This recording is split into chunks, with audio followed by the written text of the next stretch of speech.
Today on the show, we discuss how changing fate first starts with changing yourself.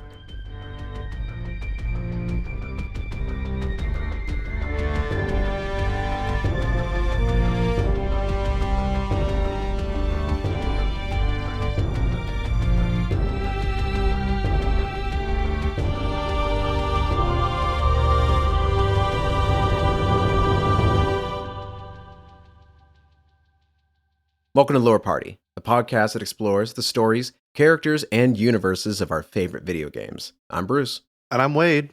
And we are here to talk about a beautiful, amazing game with twists and turns, the God of War Ragnarök. The God of War Ragnarök. The God of War Ragnarök. Not just any God of War Ragnarök. The. T-H-E.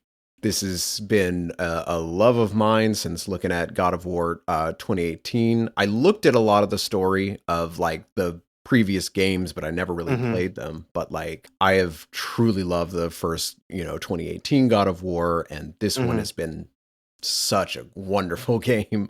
And I just wanted to talk to someone about it. And Wade, you have played it. You've played also the previous God of War games. So. I platinumed Ragnarök. Oh, yeah.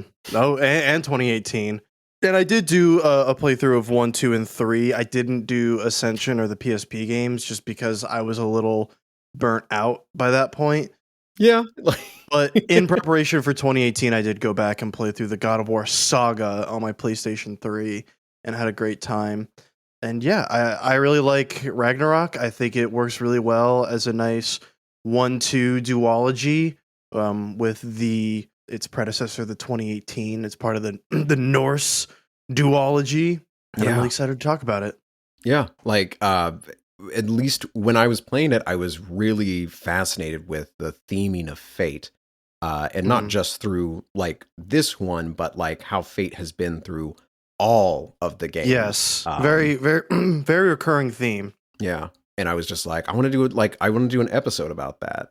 So we're just going to kind of talk about how the story of God of War Ragnarok and just kind of the God of War universe as a whole handles fate, how characters do it, how they wrestle with understanding prophecy and fate, how it can be interpreted or changed. We're going to talk about, the past games, how Kratos deals with it, how Atreus, his son, deals with it. It's going to be a wonderful discussion just about, predeterminism, about philosophy, about yourself and the universe and future and past and all of that good stuff. But before we do, I just want to say, spoilers, if you have not played any of the God of War games, or at the very least the 2018 and Ragnarok games, spoilers, you're just going to get spoiled. Yeah, absolutely. And and also the original trilogy as well, because there are some, like I said, recurring themes, specifically with God of War 2,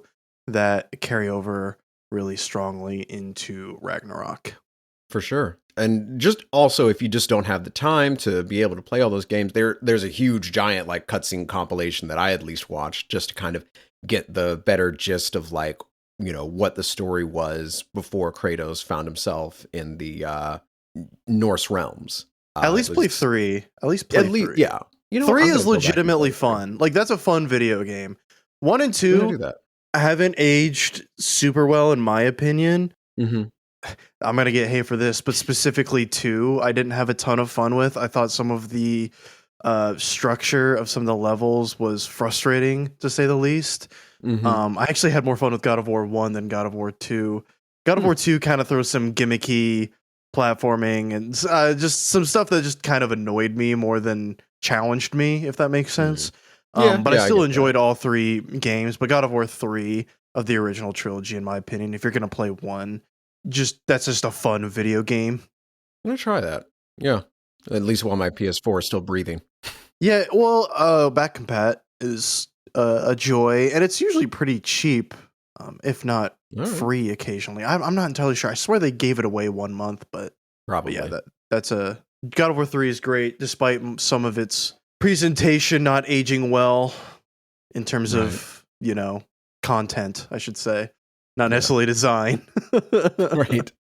So also some housekeeping. We, of course, love to hear from our listeners. So you can email us at podcast@loreparty.com. with thoughts on our episode or episode ideas. Also, be sure to follow us on twitch.tv/lore_party. And of course, you can connect with us on Instagram or Twitter at lore_party.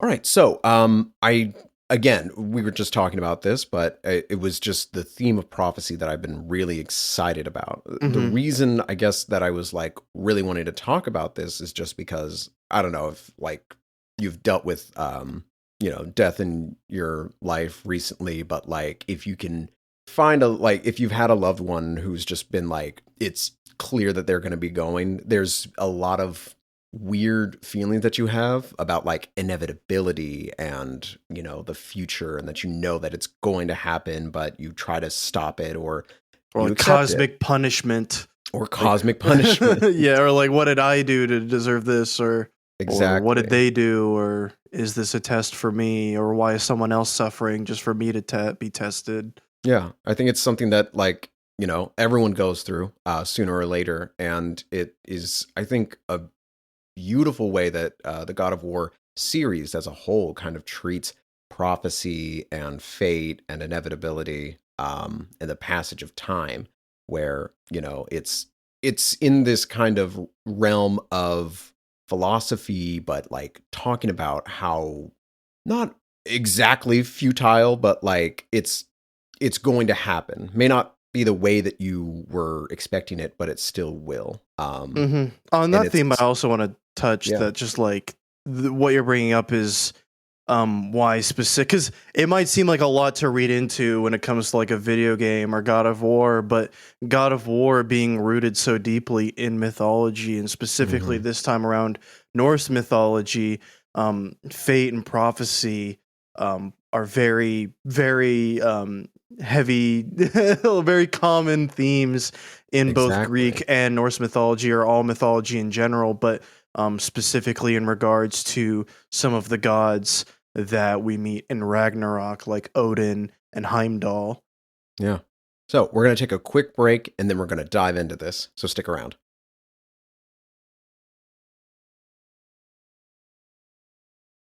All right, and we're back.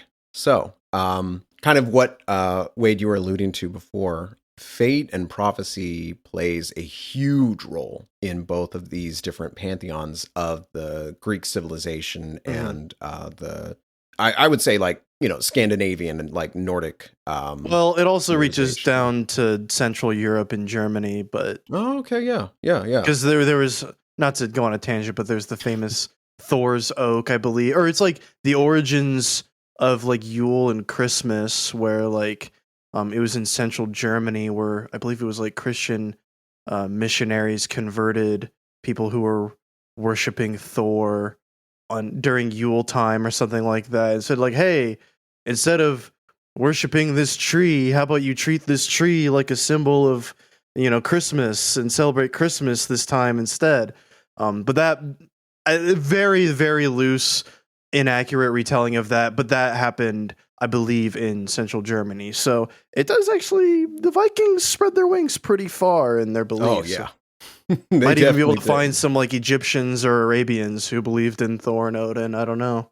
Well, they definitely reached there. I remember like a ring that was found in like a Viking tomb or burial that had like Allah, or like the symbol for Allah, like on there. That's sick. Yeah. So like they reached, they got some big reach. And that's cool because they actually kind of allude to that in God of War Ragnarök with Tyr and his travels. Exactly, traveling because realms beyond realms. In the game itself, I think it's part of the requirements for the Platinum Trophy, but you have to find some of the things that Tyr has left behind, and there's like a Japanese instrument or Egyptian, like an Egyptian dagger and stuff like that. So, I like how through Tyr they kind of demonstrate Norse culture at that time, or they were very well traveled. That's reflected in Tyr. Very long side tangent, but hopefully insightful. Yes. So with this fate, at least in a very Western sense, it is almost inescapable. And a lot of stories in Greek and Norse mythology kind of support that. It's a philosophy called predeterminism, the belief that everything that has happened, is happening, and will happen is all like set in stone. It could not be changed. It is just the passage of time. Whatever you can do is what you were meant to do, and there is no other, deviation from that. There is no other like alternate timeline. You are what is there. And this is a philosophy that, kind of dictates that free will is a myth. Like, you can choose what you're going to do, but that's just what you're going to do anyway. At the end of the day, it's what the fates and the Norns and the oracles have decided or have seen for you. Exactly. But this doesn't just adhere to like humans in mythology. It adheres to all of the gods. Everyone is a slave to prophecy and fate. That's something that, like, in mythology itself, more pertains to the Norse gods, because the Norse gods in mythology are very much depicted as very human-like. Mm-hmm. They're not necessarily presented as like great people in Greek mythology, but the Norse gods themselves are very much considered to be very human in the sense that they make mistakes, they can die or be killed. Whereas Greek gods are depicted as a bit more like ethereal in Greek mythology, but God of War very much kind of gives them a very human-like just treatment in general, where they are kind of similar to Norse gods in the sense that they aren't benevolent or ethereal. They are tangible beings that make mistakes and are motivated by the same things that normal people are a lot of the times, which in like the case of Zeus is, avoiding your own demise. And then also we see very commonly in the actual text of Norse mythology, specifically. We can get into the actual myths later, but like specifically with Odin and Fenrir. Right. Well, I mean, like into the text, it's that wasn't a God of War special. Yeah, well, I mean, like that's actually what we're going to get into now is like the examples of like this, like as if anyone knows, like, the myth of Oedipus was a prince who was tried to be abandoned by his father because the oracles of Delphi said that he would kill his father and marry his mother. He wanted to kill him. I believe he like got a servant to try and kill him, but the servant just like abandoned him in the canyon. He was adopted, didn't know his parents, he beat the Sphinx. I forget if he slayed it or just like he solved its riddle or something. Right. It's been a hot minute since I've read this. Exactly. And then either way, he was able to save the town, the kingdom. He had slain his father on the way there, and he married the queen who was his mother. Once he realized that, he killed himself, gouged his eyes out. Yeah, I was going to say, there's some eye trauma there. Exactly. And that's just with like humans. But we also know that like in both actual Greek mythology and in the God of War games, Kratos is the son of Zeus. Zeus tries to kill him because he knows that one of his sons with a red mark on him will cause Olympus to fall and kill him. If it was just one of his sons, that would be pretty. That wouldn't narrow it down. Let's try to narrow it down. But he knew that there was a red marked warrior who was Kratos' brother, Deimos, and he ultimately got a tattoo once his brother was like abducted by Athena and Ares to commemorate his fallen brother. But when you go back further, you see that Zeus was also a product of, this kind of like patricide or fear of patricide through Kronos, his father, a Titan, who was told that it was prophesied that he would be overthrown by his son, and that he was like gobbling up all his kids to try and like, make sure that he was not overthrown. And then Zeus was really smart because he pretended to be rocks. Yeah. Rock. Well, I see a lot of people clowning on that myth. It's like, how dumb is Kronos? It's like, well, Kronos is a Titan, so he's huge. Yeah, from even Zeus as like a full-grown adult would have seemed like an ant to him anyway. Yeah, he's not like got a knife and fork and just like, shearing this baby stuff. He doesn't chew either. He just down the hatch. No, he just swallows it. So like, it's just this endless cycle. But like that, at least in the Greek pantheon, proves that even though you have some of these incredibly powerful gods and entities, they cannot escape the endless march of time and fate and prophecy, even if they see it coming. But I'm sure you know more about just some of the prophecies from Norse mythology, right?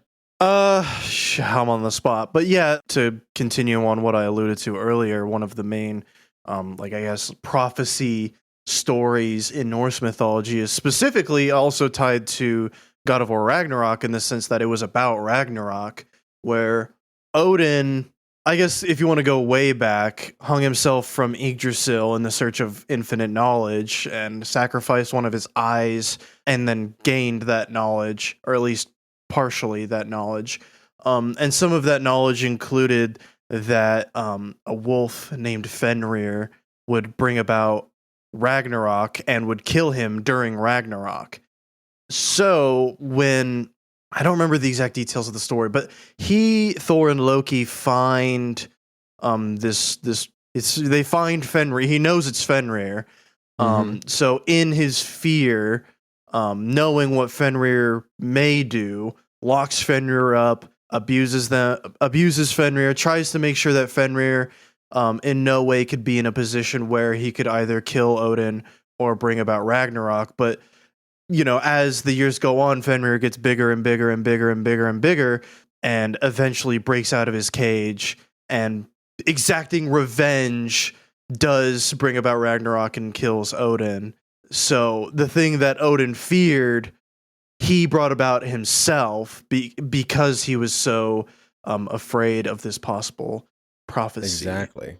And so that's what a lot of characters do. They want to fight fate. They want to try and like stop it at all from coming, but it is an eventual slow arrival to that. Well, one thing I also want to mention is that in Greek mythology, you kind of notice that prophecy is kind of one of those things that I guess, yeah, in both, where a recurring theme in a lot of prophecy stories in Greek and Norse myth is in your attempts to avoid prophecy, you end up bringing it upon yourself. Exactly. Because that is in the eye of like fate and prophecy, that is going to happen, and it already happened, it will happen, blah, blah, blah, blah, blah, yada, yada, yada. Endless cycle where by trying to prevent it, you have actually caused it. It's kind of like time travel stuff. Exactly. Like you tell yourself 10 years ago to go time travel in 10 years, of course, you're going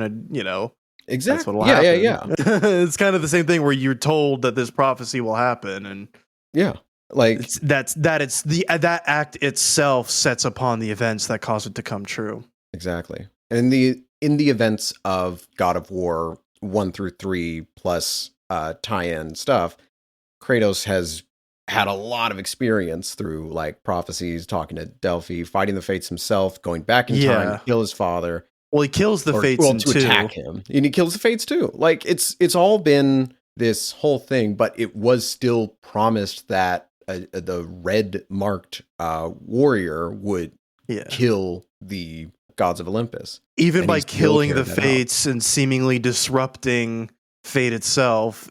It still comes either way. Exactly. So Kratos that too was part of it. Exactly. So Kratos has this like understanding of like his own relationship with prophecy and fate, and he's just very resigned about it. He's just very accepting of it. So in the end of God of War 2018, he sees the prophecy, Atreus doesn't, of what happens next, of Ragnarok, and that Atreus will be holding him what appears to be his own death. Exactly. Keyword what appears to be. Right. And he just accepts it, and he doesn't tell Atreus, but he knows, I'm going to die with my son in my arms. I'm whatever. He doesn't try to stop it. Yeah, even in Ragnarok, right? Yeah, he's kind of like, I know this thing that you don't, but I'm not on a mission to stop this from happening. I'm on a mission to stop everything else bad from happening. Right. It's like whether I live or die doesn't matter as long as Atreus lives. Yeah. But like from what has already been at least told to us, the viewer, and to him in terms of prophecy, Atreus is not in any like mortal danger that we know of that he's going to die. Yeah. So he just is like, okay, well, if he's okay, then I don't give a shit. Like I'm fine. So like, well, that's why he's training him so hard at the beginning of Ragnarok, is because like I need you to be ready for this when I'm gone. Yeah. So he's already at the beginning of the story. He's already accepted that like there's I don't know when it is. It's probably with this Ragnarok thing, but I'm probably gonna be gone soon. So I need you to be ready. Yeah, but he is only one of the few characters, at least in this story, who knows fate, knows his fate, and he still just kind of accepts it. But there are many who have tried to change that up, to try and defy fate. So I guess that brings us to our next point, where we're just going to be talking about some of the characters who have really tried to, go against this current. And the game does a brilliant way of, showing us how other people react to fate, both from individuals and like entire peoples. So first we can just talk about like Atreus, who's that's the big one. Young kid, still thinks that he's like invincible, and in going to some of the giant shrines, he's learned about the true prophecy of Ragnarok, where Asgard will fall, as it is led by Tyr and the Jotnar champion, whom he believes is him. Or it couldn't be really anyone. It couldn't really be anyone else, because he is effectively the last surviving Jotnar, aside from a couple other characters that we'll probably touch on. Yeah, but during the story, there were like talks, like Freya was like saying like, oh, he could, like Kratos could be the champion for the Jotnar. It doesn't necessarily mean they are Jotnar themselves. Exactly. So like, but it was still this huge big question, or even if this was real or anything. But of course, it had to have some kind of merit to it, because Odin and Thor come knocking on their humble abode and just do a nice old mafia style intimidation. Sorry about your roof. Sorry. Hey, let's clean this up, huh? Why don't we just let bygones be bygones, and you don't look for Tyr? Well, also, I think to lead in this, in the previous game with Baldur, where that was a similar thing, not necessarily tied to fate, but more about like the cycle of like patricide or just generational trauma, where like by trying to undo the cycle of revenge, Kratos initiates ultimately what will lead to his own demise. Yeah, allegedly. Right. But that's also why they're there. It's A, Atreus, but also B, you kind of killed my guy Baldur. He was his best tracker. He was That's how he found Kratos. Verbatim. Yeah. Yeah. So, like, even though this is supposed to intimidate them, this just kind of emboldens Atreus to know that, like, he's on the right track. He's got to, keep looking. And Kratos is just like, just not about it. He's just like, we shouldn't be doing this. We need to prepare for Ragnarok. We need to prepare for the day when I die. We don't have time for this. Right. And Atreus is like, this is preparing for Ragnarok. We need Tyr for the prophecy. Yeah. It's just Atreus doesn't know what we and Kratos know, which is why he's pushing Atreus so hard. And, but at the same time, Kratos is Atreus' dad. So he knows his time is finite with Atreus. Yeah, so regardless of Ragnarok or not. Yeah, so like, all right, I'll follow you, because, I don't know how much time we have left, so I want to spend it. I want to make sure that you don't hate me by the end of it. I think it's also that he's like trying to connect better with his son, and he's just like, I'm going to trust you on this, because or he sees it as an opportunity for him to kind of become his own man. Absolutely. And like at this point, Atreus is fully accepting of like fate and prophecy because it's working for him. He's not trying to prevent Ragnarok. That's a good point. He knows that that's going to cause a lot of destruction. Like, oh hell yeah, Ragnarok. He's like, yeah, we're gonna ride Jormungandr into punch Thor's face. Yeah, He just doesn't know the little detail that Kratos knows. So everything's dope for him. Yeah. So like, why would you want to change fate? It's going to be awesome. We're going to kill the bad guys and free Tyr, and then Tyr's going to give me a medal or something, and I'm going to be awesome. Yeah, all the Asgardians will die, but you know. Whatever. They were probably evil. I mean, kind of his mentality. Hey, that's just what he's kind of been exposed to. Yeah, his kind of worldview is good guy, bad guy. Right. And not to say that really until he goes to the other side when he realizes, like, oh, there are people worth saving here. Exactly. And it's not like, you know, what Mimir was telling Atreus about Asgard and the Asgardians was like propaganda, but like, you know, they did do some like messed up stuff, but there are also innocents there, and that's never talked about. So he just sees everything, like you said, as black and white, and like, this is going to be good. We're just going to ride out with like fate. We are being propped up by destiny, and we're just going to do all this cool stuff. Fate itself is on our side. Yeah. I think he actually said that in the game, didn't he? I mean, I just made that up, but it sounds like he would say it.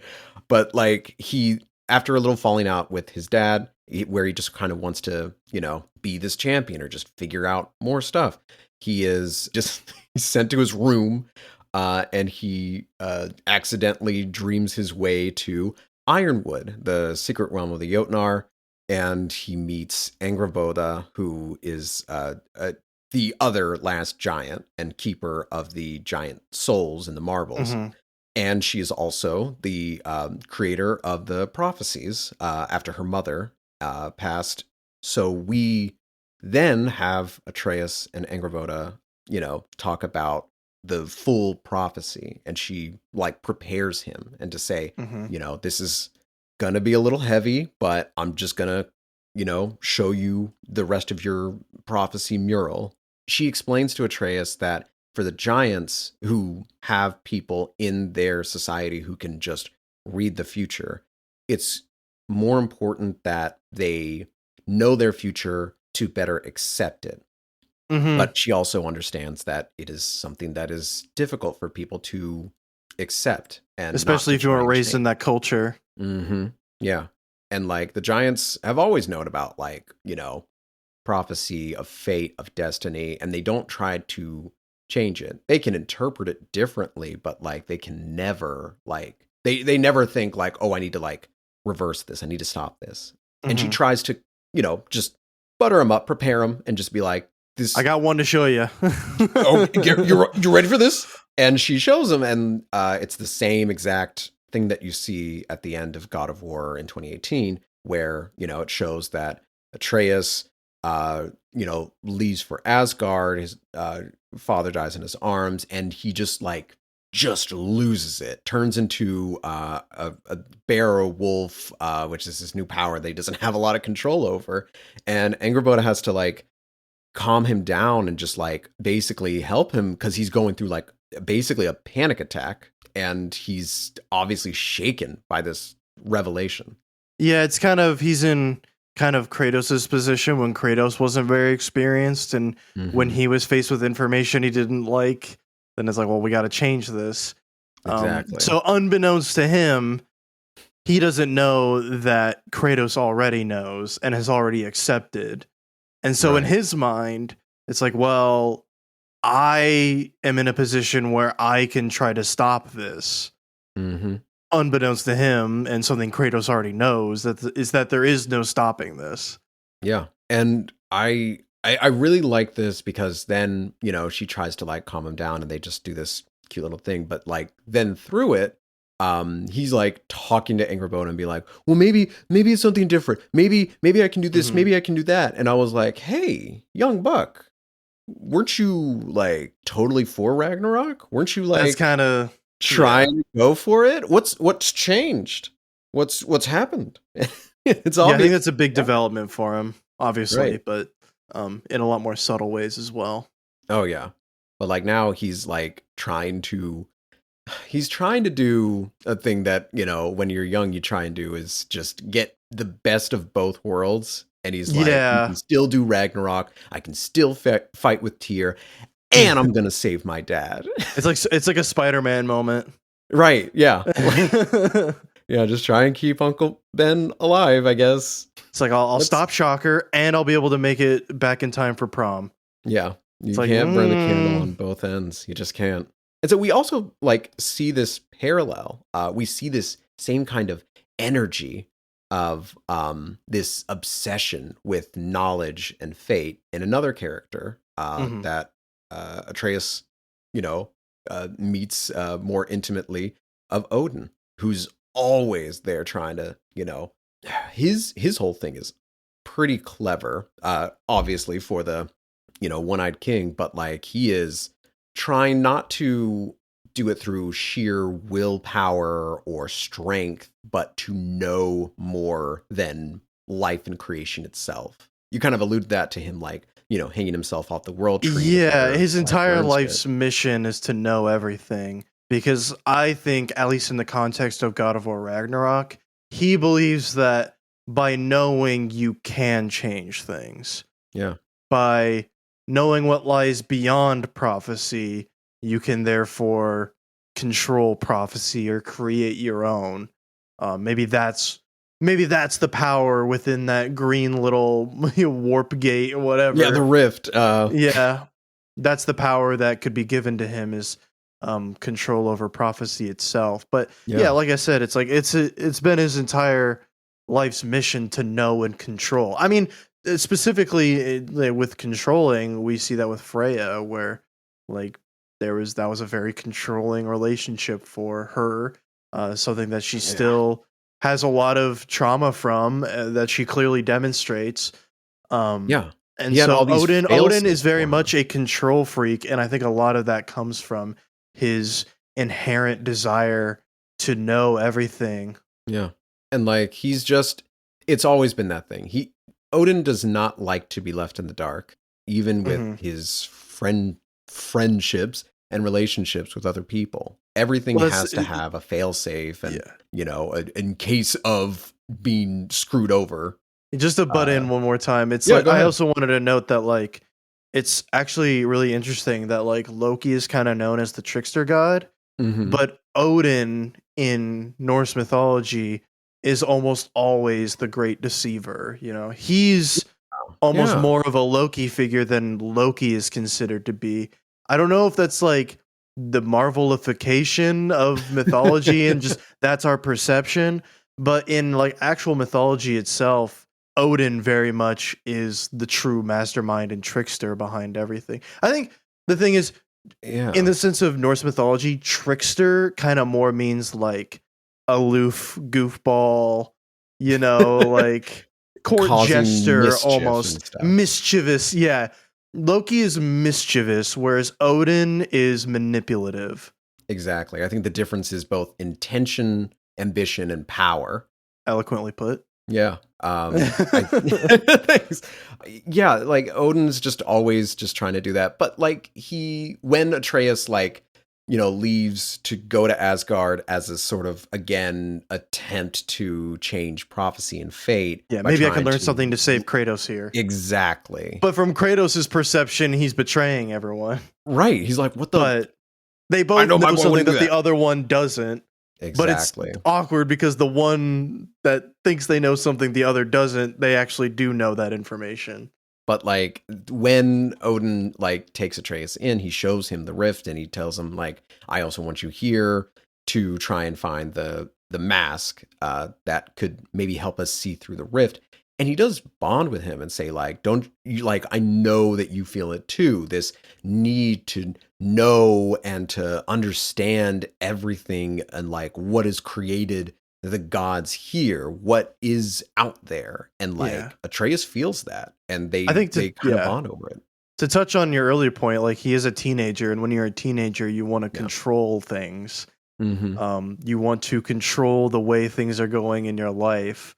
And so perhaps that does speak to Atreus / Loki, but at the same time, knowing Odin, for me, it was like he is using you. But I think Atreus knows that he's being used, but believes that just by playing along, he'll still get the answers he seeks.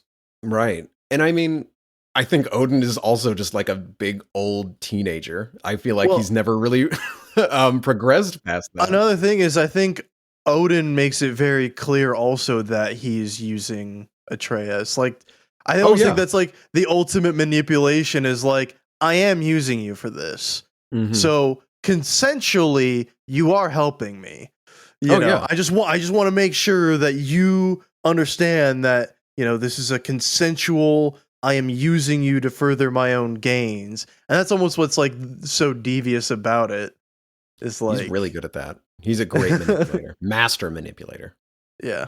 But we also have another character who has a very unique reaction to prophecy and fate and Ragnarok, and that is Surtur, the fire giant of Muspelheim, who is known to, help bring about Ragnarok by sticking his sword into Asgard. And we know that as Ragnarok kind of like begins to, come to an edge, they need to get Surtur to turn into Ragnarok. Unfortunately, in order for that to happen, prophecy states that he needs to, bind with his wife Sinmara, but it would end up killing them both to create this new entity of power in Ragnarok. And like when he first is approached by Kratos and Atreus, he's just like, no, I'm not going to do that. And then they're just like, but if you don't, like, Odin is going to, destroy every other realm, then like they'll win in Ragnarok, and you can't have that. And he's like, yeah, that is true. But like, I don't know what else to do until he sees Kratos's blades of chaos that have the primordial flame. So what he thinks that he can do is, because he carries Sinmara's heart and Sinmara carries his, he has enough of Sinmara's essence to maybe use the primordial flame in Kratos's blades of chaos to just have it be himself and only himself to become Ragnarok and save and spare his love any kind of death. And even though she'll be sad, she'll at least be alive. And I love that. I love that so much. Yeah, it's a way of still allowing the prophecy to come true, but kind of playing with the lines between a little bit, which is definitely an allusion to the way God of War Ragnarok kind of treats this almighty prophecy that Kratos is going to die. Is that like there are some things, like, even though they come to pass, they don't necessarily happen the way that perhaps they were initially interpreted. Yeah, yeah. It's a really cool, clever way to just still, because it was obvious that he didn't want to do anything, but he wasn't just like fully like, I need to, kidnap this child, and I need to kill this person, or I need to align myself with Odin so me and my wife will never have to be through this stuff again. He was like, no, I really don't want to do that. I love my wife. I'm not gonna like have us kill each other to bring about that end. But I do have an idea. Like, he wanted to at least try a different thing, but he knew that at the end of the day, he was not going to be the cause of his wife's death. It was really cool, and it just a completely different way that you see a lot of people trying to avoid the specific prophecy or fate that, life has in store for them. Yeah, and for a guy made out of fire, he was pretty chill about the entire situation. Love it. Love it. Yeah. That's what you get. That's what you get from Lord Party. Oh. All right. So we're going to take a quick break, have everyone kind of like catch their breath after that amazing pun, and we'll be right back.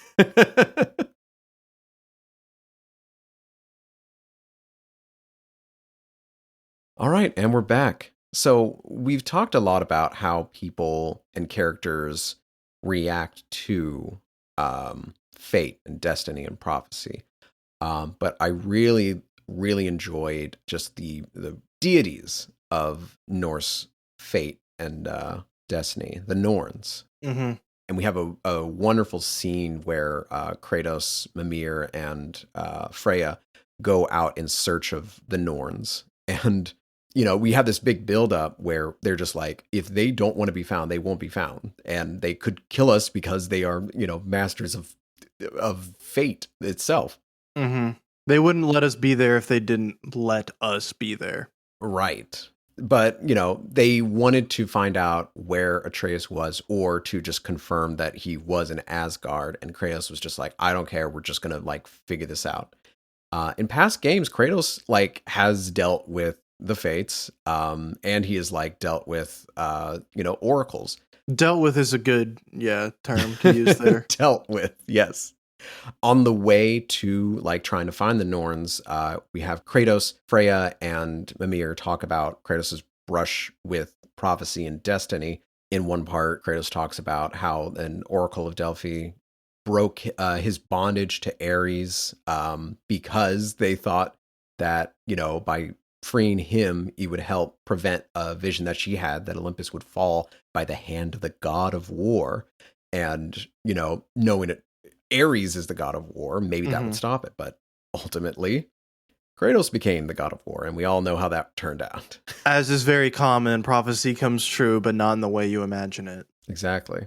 And so we have, the Ragnarök gang meet the Norns, but not by approaching them. The Norns just kind of run them around a little bit, but they're clearly in control, and they just sort of let them come up to them. They ride I forget the name of it, but it's a mythical horse that, a Kelpie that it basically is a scary mythological creature that grabs children. Well, it's like a seahorse. Yeah, I was about to say the myth that was kind of the thing you would tell kids, I think, just as a way to keep them from getting too close to the river, because or any body of water, because it's well, you can't swim, but also don't get too close. Self-fulfilling prophecy there. Don't get too close or a Kelpie will drag you down. Exactly. I want to say they might be Irish as well. There's a Celtic version of that as well. Yeah, I think it just might be the same thing of well, it's the same idea of, hey kids, don't get too close to the river, or else this mythological being will drag you down. It's so as if you study mythology, you actually see a lot of similarities between them, because you can tell it was literally just something people made up to scare kids or something, and they all just had the same idea. I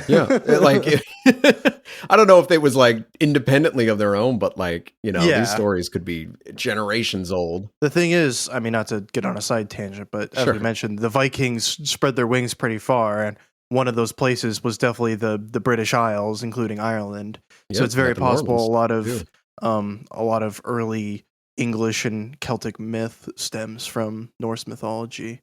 Sure. But Celtic mythology is a whole thing I want to get versed on. St. Patrick's Day just happened, and I'm super Irish, so I should probably study that. But well, I can't wait till Kratos goes up to Mimir's homeland. I'm sure that'll be the next game. Dude, God of War. Dude, Kratos would get his shit rocked in Ireland. Dude, all the fairies and stuff, that's the Dolahans. Oh my god! What are you gonna do? What are you gonna do when you can't find I'm just scared. I want to go home. No, I don't want that. I don't want this. This is some real freak shit here. You're like, I'm going to go now. I'm going back on my boat. This is no. They got witches and shit here. Yeah, he's not about that. I don't think he'd like that. So Kratos and the gang meet the Norns, and it is this wonderful interaction, because again, they are the masters of fate and destiny, and as soon as they come in there, they just say the same thing that they are going to say at the same time, as if they have watched this play out 1,000 times over. It's almost like they are the writers at Sony Santa Monica, right? And they've seen these events play out like a play. Yeah, so Kratos asked them, "Where's my son? Where's my baby boy?" And they're just "Where's my boy?" And he's obviously mad. They're all frustrated, but there's nothing you can do if they already know what you're gonna say. Good luck trying to take a swing at them. And the Norns just say there is, first of all, where he is. He's in Asgard.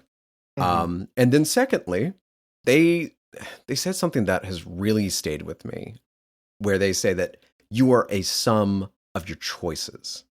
And it kind of reveals the secret of the Norn's power. Like they may seem like they are like almost omniscient, but it's not exactly how that is. It's just that they understand human nature and the self of each individual so well that it's just wildly predictable what they're going to do. We know who you are, Kratos, and because we know who you are, we know you're going to storm up there and kill Heimdall and get your son. You know, because Heimdall's going to kill your son. And he's like, yeah. Well,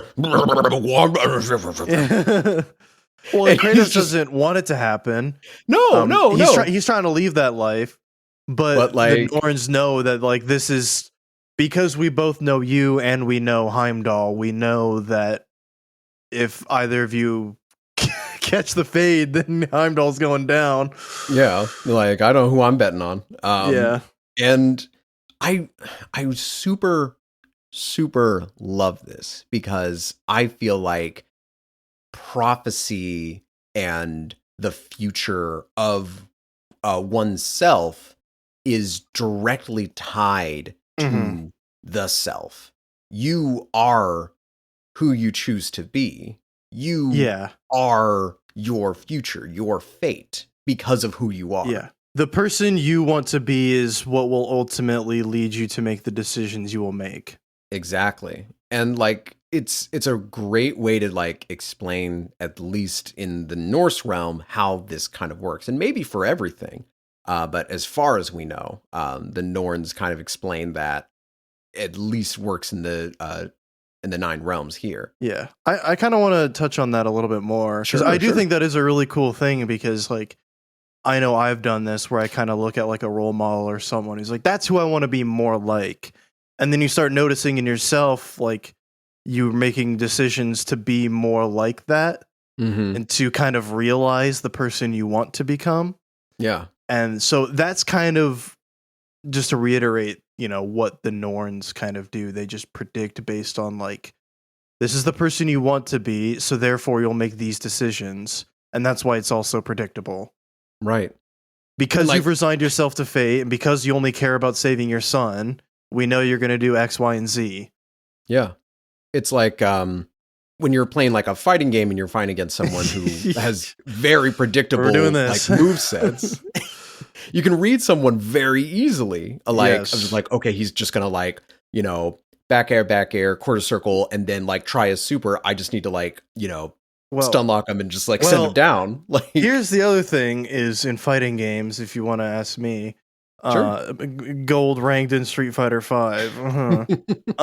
There's a thing in fighting games called conditioning, where basically you test the waters a bit by doing the same thing over and over again. Like, I'm just going to keep jumping in and see if they react to it.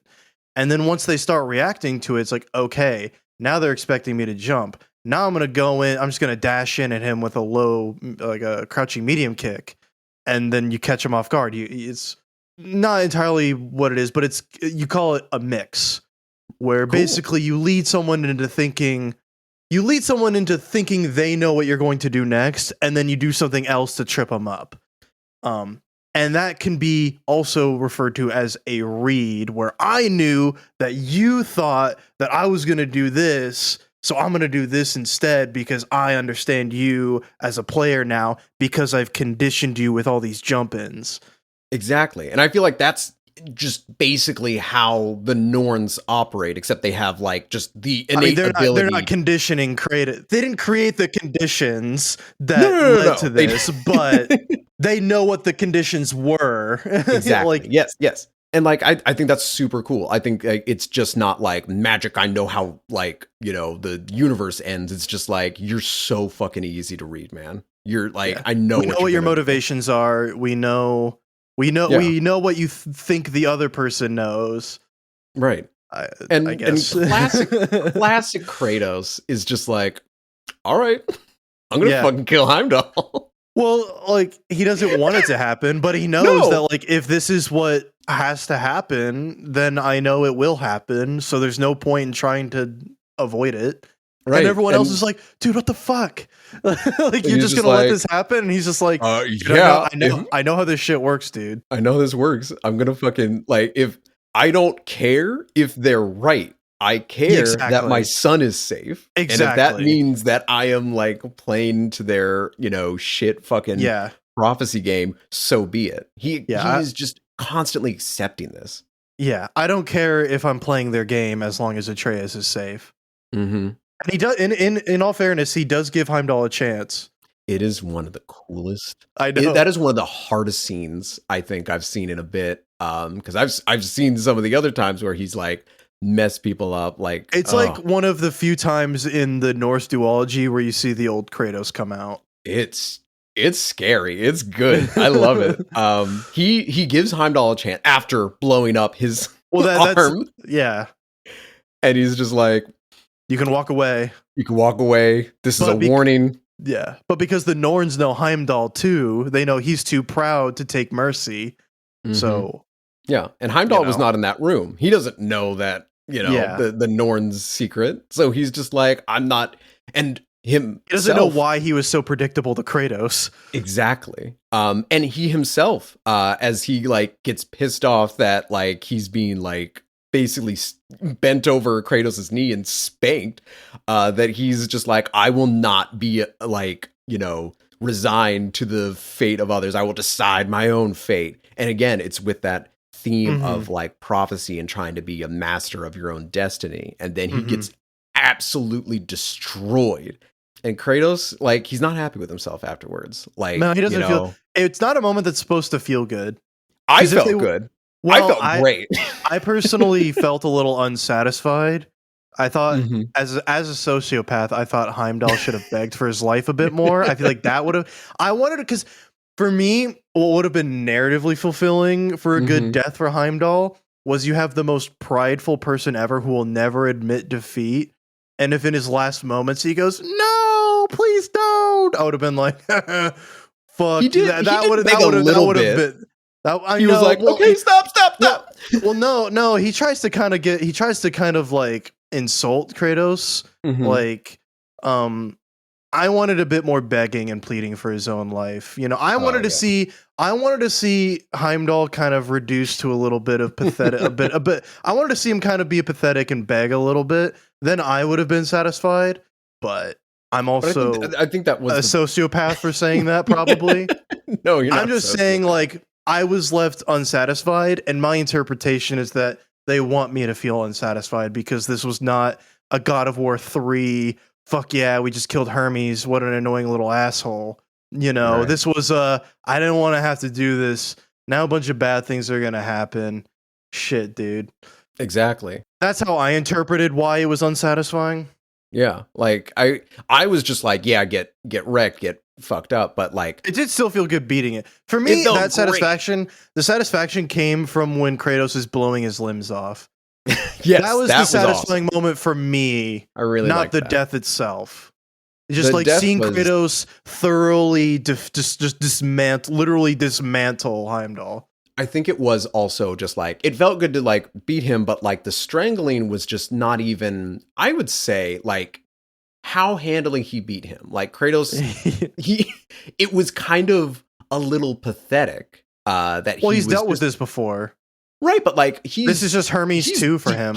He is decapitated Apollo. He sawed off Hermes's fucking legs just to get his shoes. Like, there's been like these really like messed up stuff, but like these were still like, they were at least like, somewhat adults and everything. Heimdall still seems like a boy. He still seems like, he's comparative in age almost to Atreus. Yeah. Like a little bit older than Atreus. Exactly. He's like he looks like he's like 17 or something. I almost think the intended effect is that he is the annoying older brother who just constantly puts the younger brother down because he wants to feel better about himself. Well, also because I think Heimdall was jealous of Odin's attention. Mm-hmm. Like, who's this? Yeah, it's the same thing as an older brother when you get a younger brother. It's like, oh, I guess my parents don't care about me anymore because now they have this new kid. The fullest extreme. Trying to kill him. Yeah, well, right. And like it was again just a point of it was a relapse for Kratos, where I think he was that's one just way to put it. he was not in control of that moment. And Mimir was just like, brother, like it's okay, it's cool. Don't do this. You don't want to do this again. And he, stands up from his like mangled corpse, and like Kratos is just like very upset with himself. He's like, I fucked up. Oh no. I said I wasn't gonna do this again. Here I am doing it again. And it was like, it was the aftermath of it that was so unsatisfying. It was not this triumphant, let's go. It was just this, oh man, I shouldn't have killed that kid, even though he was a shit. It's looking at yourself in the mirror after you've just spent the past 5 minutes vomiting in the toilet. You're just like, who am I? What am I? What kind of creature would be so disgusting? It is the shame that you have that kind of hangs over you. It's bad. So that kind of brings us to like Ragnarok. After all of these, different beats hit, and how other people are reacting to, fate. Fate is here. Destiny has arrived, and everything that everyone has been working towards is coming up. And I don't know what you prophesized. were exactly, and like I don't know what you were expecting, but I was thoroughly enthused by the cutscenes and the setting and like running through the barracks and everything. I felt the build-up was better than the event itself. In my opinion. The tent scene with where Kratos is a very vulnerable moment. I thought was really touching. The Gjallarhorn. That's the Avengers Endgame. Assemble all the armies of all the realms. It was very Endgame, yes. And the music just swells up with the giant horns, with the theme, the new theme of God of War. It's a very emotional moment. I felt like the event of Ragnarok itself, I felt like could have used maybe another 30 minutes to an hour to kind of, and maybe some more like true frontline open field combat would have really established this as like, this is a big motherfucking moment right now. Yeah. Whereas instead they kind of have you going through the trenches, World War I style, and it was still climactic and eventful. I just felt like, it was a little too intimate of a conflict for what's being presented. But that being said, I feel like everything after you cross the walls with like Thor and when you're with Angerboda and Thor's daughter, I thought all that stuff was really cool. I would have liked more of that maybe. Yeah, a good bet. They needed a stronger first start of the campaign towards Asgard. Yeah, for sure. But there were some good vulnerable character moments. Like I think we'll talk about like when Kratos confronts Atreus, because Atreus, in order to breach the walls, they have to do some not good things to not people who don't deserve it. And in doing so, truly affects Atreus. Yeah. Yeah. So like, there's a pivotal moment where, the humans that Odin like took from Midgard when Ragnarok first started, and he like promised them safe refuge in Asgard, were told to fight at the front gates of the realm. And Sindri, who was already like just on a warpath of his own, just like comes in because at this point Odin has killed Brock. He killed Brock, so like Sindri is just completely off the handle, and he just like destroys the humans, like barracks of just like this the bolt thing of just like attacking the like a resonating yeah. So like he just like completely destroys that, and it fucks up the humans because they're humans in this like giant world-ending catastrophe. They just got hit with like a mythological shockwave, basically. And like Atreus is just, he was just like, I didn't want this. No, hold on. Be a warrior, close your heart. And he knows that's what Kratos taught him in the first game, right? And he knows the people there, and he's just like, close your heart to it, close your heart to their suffering. And like Kratos remembers that, and it's from the first game when they first kill humans, and like he realizes, oh, that wasn't good. That I shouldn't have done that. That was a bad lesson. I need to embrace my son's kindness. Yeah, and he just like he runs instead up of trying to get rid of it. He runs up to his boy. He like grabs his shoulder and be like, "Listen to me. Open your heart. Be a soft boy. Be my soft baby boy." And but he understands that kindness was never something that was allowed in his society and his upbringing. And Spartan, it's weakness. A very he realizes it's a very valuable trait. It's not a weakness, it's a strength. Exactly. Yeah. And it's what makes Atreus unique. And what could make Atreus a good god. And he tells Atreus that. And he's like, you need to be who you are and who your mother was and be in touch with reality. Yes. And Atreus like really takes that to heart, and it is this beautiful moment, heart to heart, cats in the cradle shit. And we have Atreus then like kind of alters everything. And he's like, okay, we need to like, send some people over there to help them because the humans just got their shit rocked. And now we're going to like close in on that, on Asgard. And so they, breach the wall. We have all the similar beats. And also he tries to stop Ragnarok. And he tries to stop Ragnarok. He tells Freyr, like, can you calm him down, please? He's like, I'll try. Fucking, all right. But like Ragnarok is still coming, and like he's like about to stick the thing in, and Freyr like sacrifices himself to save it, and like so they get in. Thor beats Jormungandr to the punches past, him back in time, yeah.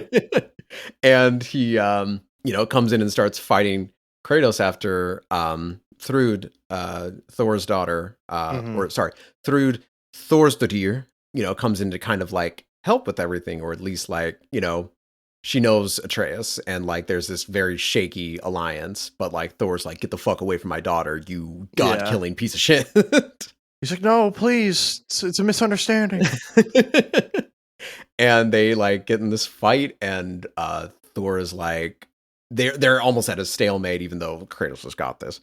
And he's just like, pick up your axe, we're destroyers, we gotta fight. And like Kratos learns from Atreus, and he's just like, no more. He also kind of takes a note from his wife Faye. He's like, we are who we choose to be. Right now we can choose to not do this and not be destroyers.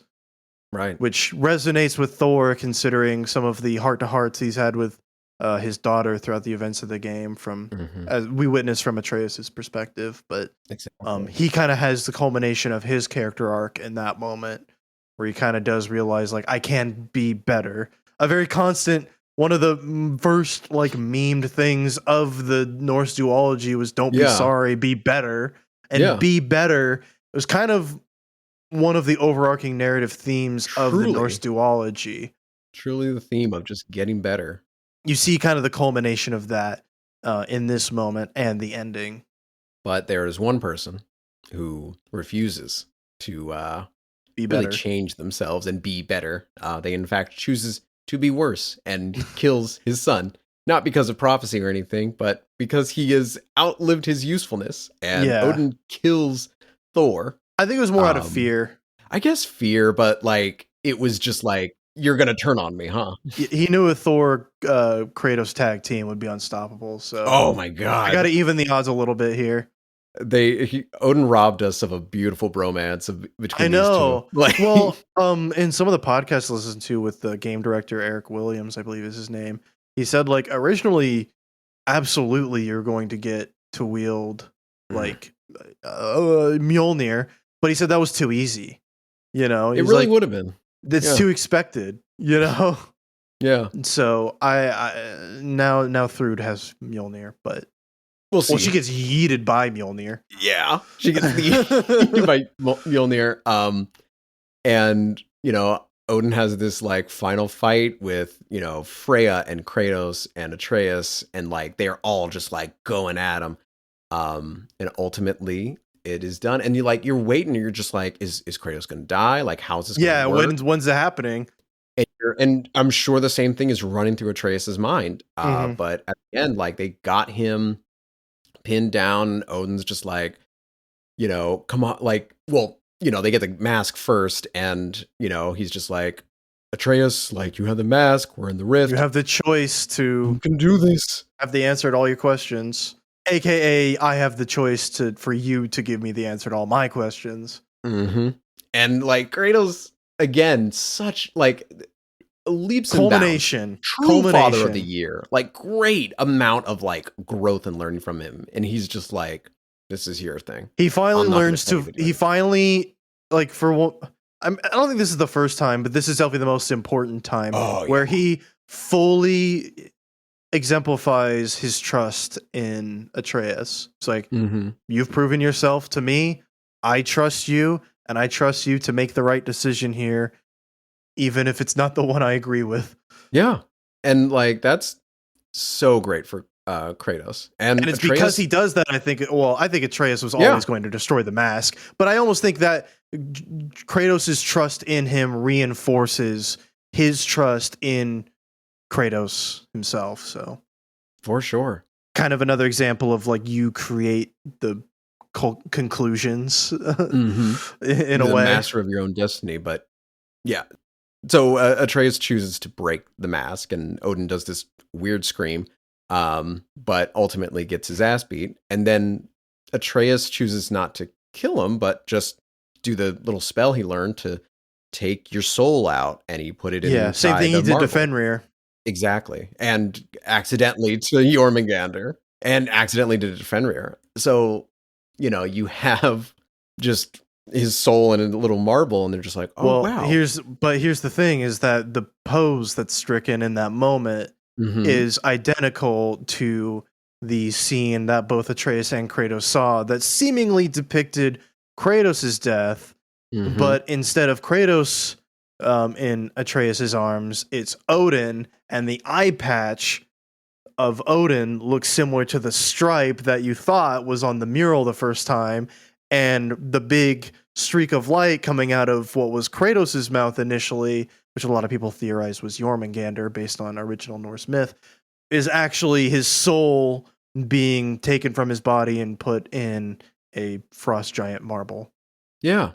So he was never in any danger. Kratos was fine. Yeah. Or another way to interpret it is that their actions changed things to lead to this happening instead of Kratos. Or you could interpret that this was always the thing that was meant to happen. But exactly, that's a conversation to have with the game's directors and writers, which even they would probably say the same thing I would say, which is, I don't know. What do you think? Who can say? Perhaps it is whatever you interpret it to be. It's like I don't know if you've seen the interview with Kurt Cobain. There's like an interview with Nirvana where it's like a lot of people are very confused and bewildered by your lyrics. Could you explain to me what the content of this specific song is? And Kurt is like, I'm more interested in what they think the song's about. Which, in all fairness, I think a lot of those lyrics were just gibberish anyway, because if you know anything about the songwriting process, the lyrics come last. Right. But it's the same mentality, which is just like, I don't know. What do you think? Right. There is no right or wrong answer. Exactly. And that's kind of where I kind of have felt on it. So just to wrap up our thoughts about all of this, how do we end on this? So Ragnarök has resolved. The prophecy has come true, just not in the way initially interpreted. And Atreus and Angerboda decided to go out on realm traveling adventures similar to the adventures Tyr undertook.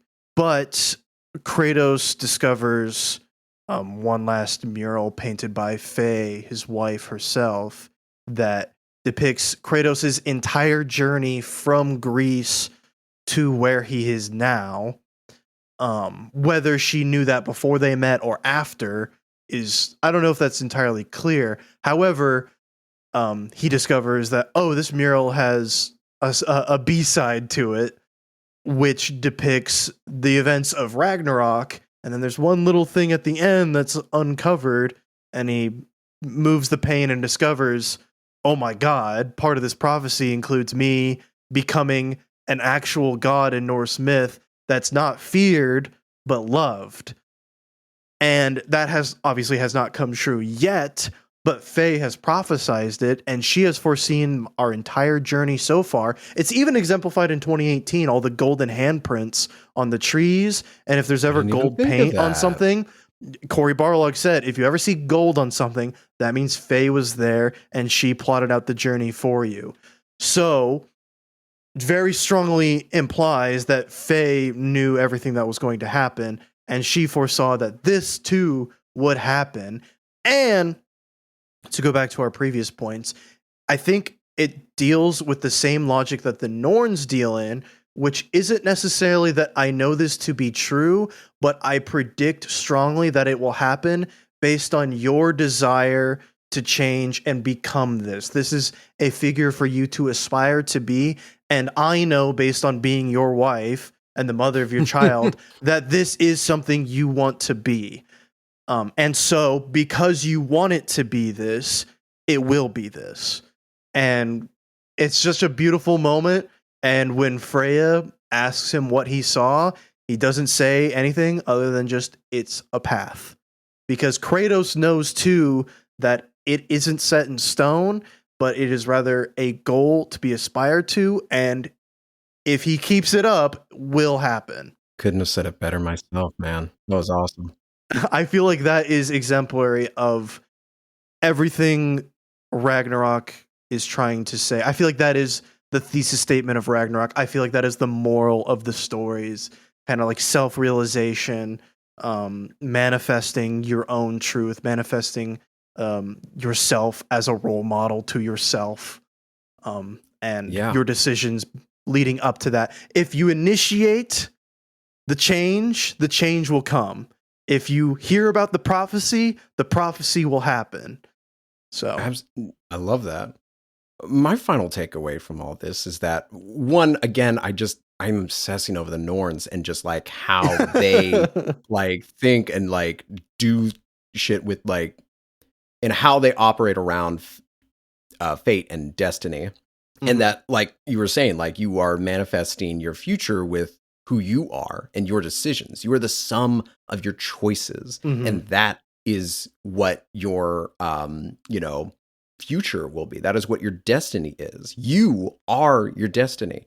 And I'll admit, I was like, even when I finished the game, I was just like, in my own interpretation, the prophecy where like everyone was thinking that Kratos was the one who was dying was, I believe, still going to be true, if not for that pivotal moment in Ragnarok where Kratos tells Atreus to open his heart. Mm-hmm.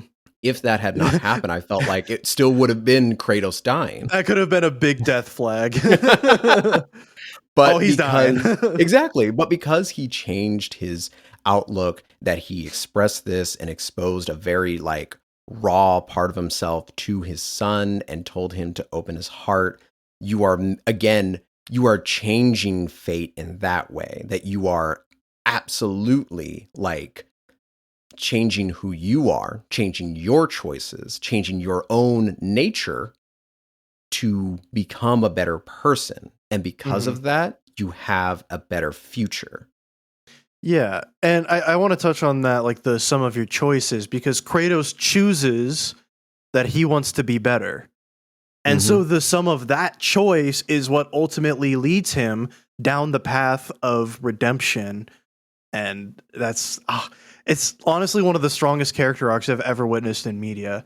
Going from this heinous monster to someone who understands their past and ultimately chooses that I don't want to do this, I want to be better, and is shown a future in which that can become reality. This man came from like a living Greek tragedy to one of the most inspirational like characters. Yeah, he's proof that it's never too late to change, almost. Never. No matter what you've done, it's so good.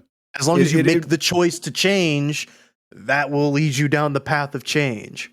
And it's incredibly inspiring because a lot of people have a defeatist attitude about destiny and fate, and they resign themselves either to be in that fate or they just kind of like really get shitty about it, and they're just like, well, I don't want this to happen, and I'm just going to do the worst things possible because, this is so important to me.